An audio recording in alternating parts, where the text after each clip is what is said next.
Mesdames et messieurs, bonsoir et merci d'être avec nous dans cette nouvelle édition de Viva Événement. Tout de suite, voici le sommaire. La fête de Noël, la fête la plus attendue en ce mois de décembre, tout se met déjà dans l'ambiance des festivités. Le premier face-à-face entre Erazona Mampian et Jean-Louis Robinson hier à la TVM. Un tel face-à-face n'a pas eu lieu depuis 20 ans maintenant, une initiative de la Sénite saluée par les citoyens. Le mouvement de protestation en Ukraine a reçu de nombreux soutiens ces dernières heures, celui de l'Allemagne, des États-Unis, mais surtout celui des 3 anciens présidents ukrainiens, dont le leader de la révolution orange, Viktor Yushchenko.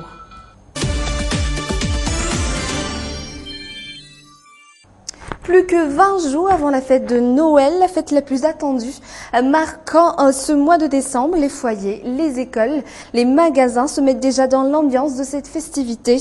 Un des symboles marquant ce jour exceptionnel, le sapin, qui, sachez-le, n'est pas facile à fabriquer. Nos journalistes Nathalie Ramanabé et Yves Janel ont rencontré l'un des fabricants de sapins. Il est 16h, au beau milieu d'un alaqué.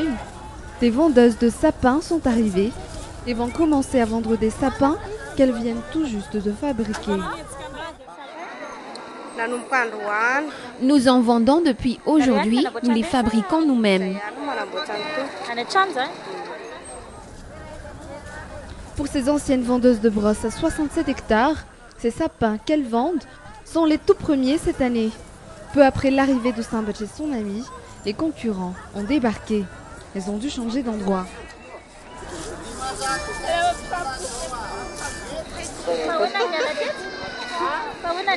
On préfère partir, il y a trop de concurrents. La concurrence est rude, un à laquelle les sapins pèsent lourd, ce qui ne facilite pas leur travail. On les porte même à tour de rôle. C'est très fatigant, d'autant plus qu'on doit se déplacer. L'idéal pour les transporter, c'est de les nouer. Face à la multitude de sapins de marques chinoises remplissant les rayons, ces vendeurs de sapins artisanaux ont du mal à convaincre les clients.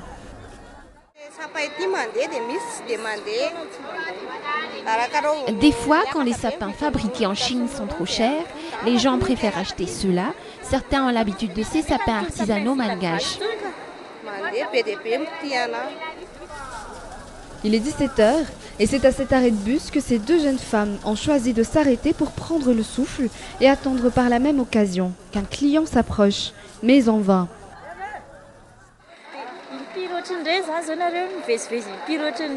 Il n'y a aucun client. Nous faisons ce va-et-vient des milliers de fois par jour, mais nous espérons quand même vendre nos premiers sapins de l'année. La pluie commence à s'abattre. Elles ne peuvent rester 1 minute de plus à Nalakei, l'endroit qu'elles ont choisi depuis hier pour vendre leurs sapins. Et nous sommes certainement en pleine période de fête, ce qui pour les Malgaches le plus souvent est synonyme de festin, de mets savoureux.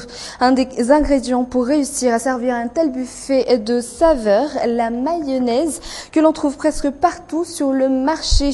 La mayonnaise qui est l'une des origines les plus fréquentes d'intoxication alimentaire. Que faire afin d'éviter ce drame? Les réponses dans ce reportage de Zola Miamso sur les images de Yves Janel. À 20 jours des fêtes de Noël, toutes sortes de nourriture en solde remplissent les étalages. Une des plus prisées, la mayonnaise. Nous n'avons pas de mayonnaise en stock. Lorsque la mayonnaise est en rupture, nous achetons une nouvelle marchandise. Pourtant, les 80% des intoxications alimentaires se produisant en période de fête sont toutes dues à la mayonnaise, dont la date limite de consommation est déjà expirée, ou encore à la mayonnaise fait maison, mal conservée. Que faut-il donc faire pour éviter que des cas pareils se reproduisent? Comment choisir la bonne mayonnaise? Dans ce service de contrôle de la sécurité et de la qualité des denrées alimentaires, chaque jour, la mayonnaise vendue sur le marché s'invite aux analyses effectuées dans le laboratoire, rien que pour ce mois qui vient tout juste de débuter. De la mayonnaise importée de l'étranger, c'est Delphin qui est chargé de les analyser. Toute la nourriture entrant sur le sol malgache doit faire l'objet d'une analyse. C'est cette analyse qui déterminera si c'est consommable ou non. Quand c'est consommable, on le renvoie au commerce avec un certificat de consommabilité. Puisqu'on est au mois de décembre, les intoxications alimentaires se font nombreuses concernant la mayonnaise. Tant qu'elle est testée dans nos laboratoires, il n'y a plus à s'en faire. Après des séries d'analyses, c'est ainsi que ce produit se vend dans le marché, exposé à la lumière du soleil, sans se soucier de l'impact que cela pourrait avoir sur la santé. Le soleil n'est-il pas censé de changer la mayonnaise en du poison? Les réponses, c'est dans ce service que nous allons les chercher.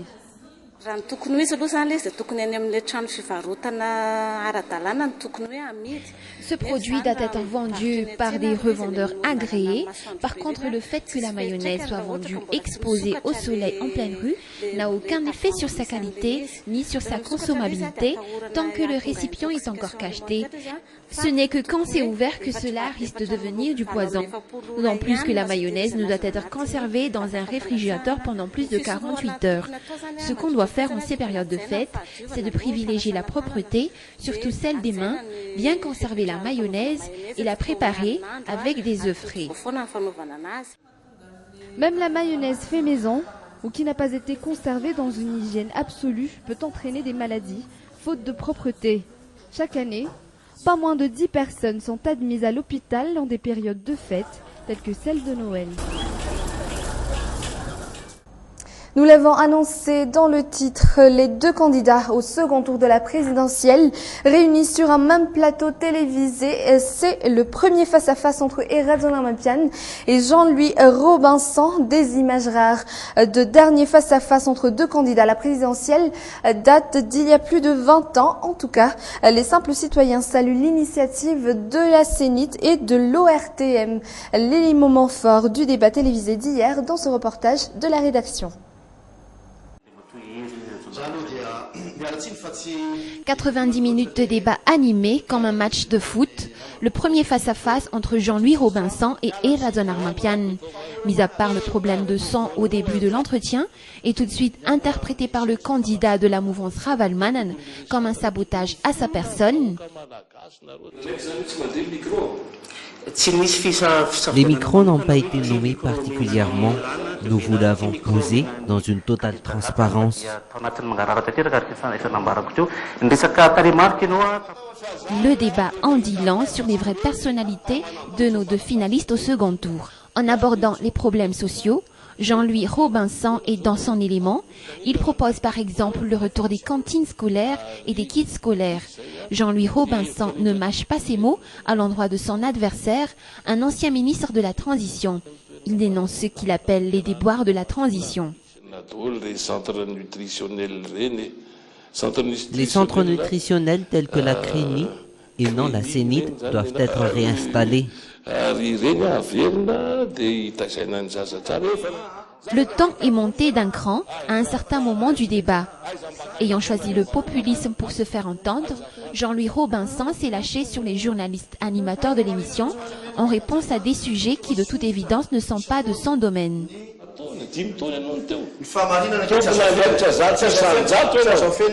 On se doit de dire la vérité. En décembre 2008, la FMI et la Banque mondiale ont suspendu leur financement faute de confiance aux dirigeants de l'époque.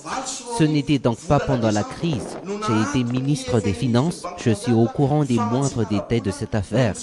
Nous devons donc nous poser certaines questions. Vous y étiez? Vous savez de quoi nous sommes en train de parler? Ne citant que le problème de la Jirama qui a débuté lorsque c'était vous qui étiez aux commandes.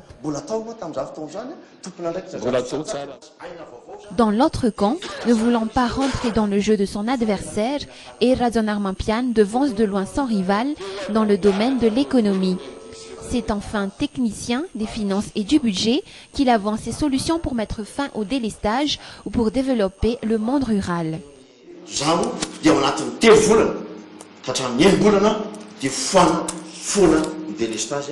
En 3 à 6 mois, je peux promettre qu'il n'y aura plus de délestage au pays. C'est un défi que je me lance à moi-même. si je serai élu président de la République. Des changements doivent être apportés en matière de gestion, mais telle est en général ma politique.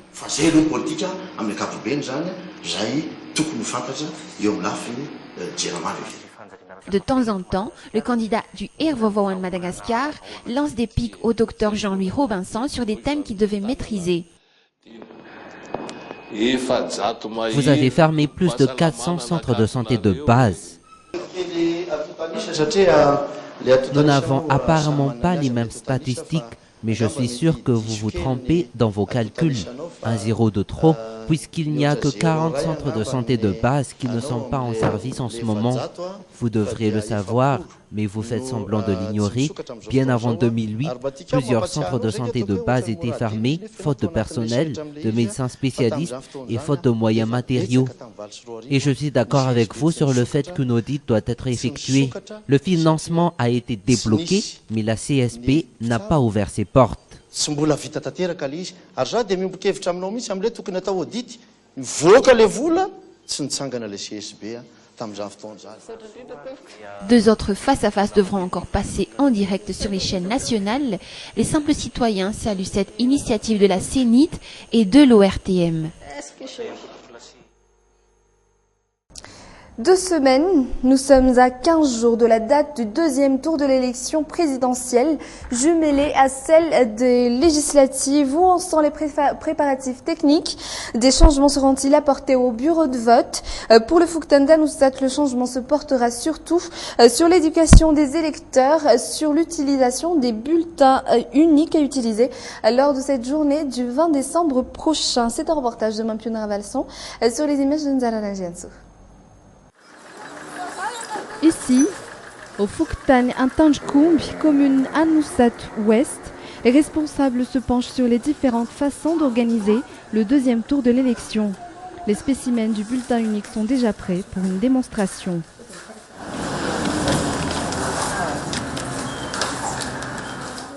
Aucun changement n'a été effectué quant aux membres du bureau de vote. Ceux qui n'ont pas trop travaillé lors du premier tour devront donner le maximum lors de ce deuxième tour.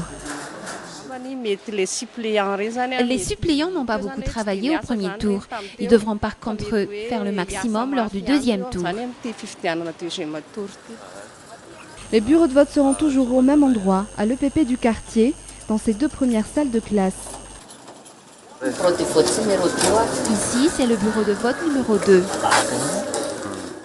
Les Fouktan n'attendent plus que les consignes de la CENIT. En attendant, certaines stratégies ont déjà été mises en place. Cette fois-ci, un électeur peut prendre un peu plus de temps dans l'isoloir. Il devra d'abord voter à la présidentielle, puis passer par une autre secrétaire et voter pour les députés. Cela prendra dans les 10 minutes.